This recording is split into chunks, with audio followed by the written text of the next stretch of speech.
થરાદ ખાતે આવેલ શ્રી રાધે કૃષ્ણ નંદી સેવા ટ્રસ્ટ આયોજિત શ્રીમદ ભાગવત સપ્તાહ મહોત્સવનું આયોજન કરવામાં આવ્યું છે। થરાદ ખાતે આવેલ શ્રી રાધે કૃષ્ણ નંદી સેવા ટ્રસ્ટ આયોજિત ગૌઋષિ સ્વામી દત્ત શરણાનંદજી મહારાજની પ્રેરણાથી શ્રીમદ ભાગવત સપ્તાહ મહોત્સવનું આયોજન કરવામાં આવ્યું છે।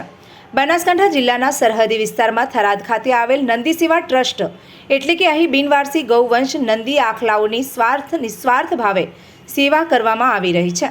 આ ટ્રસ્ટ છેલ્લા કેટલાક સમયથી એટલે કે જ્યારે ગૌવંશમાં લંપી નામનો ભયાનક જીવલેણ રોગ આવ્યો ત્યારે મોટી સંખ્યામાં ગૌવંશ આ બીમારીનો શિકાર બની જવા પામ્યો હતો।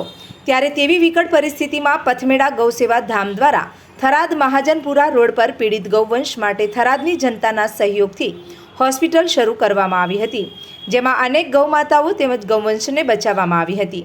ત્યારબાદ આ જ સ્થળ પર નગરપાલિકા હદની પડતર જમીનમાં નંદી સેવાનું મોટું ભગીરથ પ્રયાસ કરવામાં આવ્યો છે, જેથી આવા ગૌવંશ નંદીઓને બચાવવા આર્થિક સહયોગના ભાગરૂપે પવિત્ર શ્રાવણ માસમાં શુક્રવારે શ્રીમદ ભાગવત સપ્તાહ મહોત્સવનું આયોજન કરવામાં આવ્યું છે।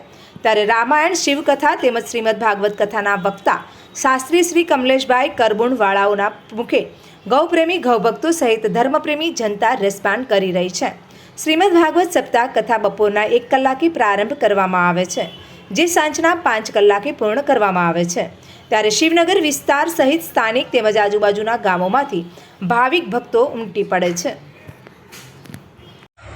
આજે આ રાધે કૃષ્ણ ગૌ સેવા ટ્રસ્ટ અહીંયા જે દશરણાનંદ બાપુ દ્વારા જે નંદી શાળા અહીંયા ચલાવવામાં આવે, પૂજ્ય બાપુએ તો એમનો કરુણાનો ભાવ અને પૂજ્ય બાપુનો આદેશ થયો કરશનભાઈને ટ્રસ્ટીઓને કે તમે એક શ્રીમદ ભાગવત કથા કરાવો શ્રાવણ માસમાં, અને બાપુના આદેશથી 1લી તારીખથી કરી અને અહીંયા 7મી તારીખ સુધી શ્રીમદ ભાગવત કથા જ્ઞાન ગંગા વહે છે, જે આ બાજુ સાંચો રોડથી પણ અવાય છે, જે વાયા મહાજનપુરા રોડ ઉપર આવેલી છે, આ બાજુ ઢીમા રોડેથી પણ અવાય છે, અને અહીંયા ભવ્ય શ્રીમદ ભાગવત કથાનું આયોજન છે, જે 7 દિવસ ચાલવાનું આજે બીજો દિવસ છે।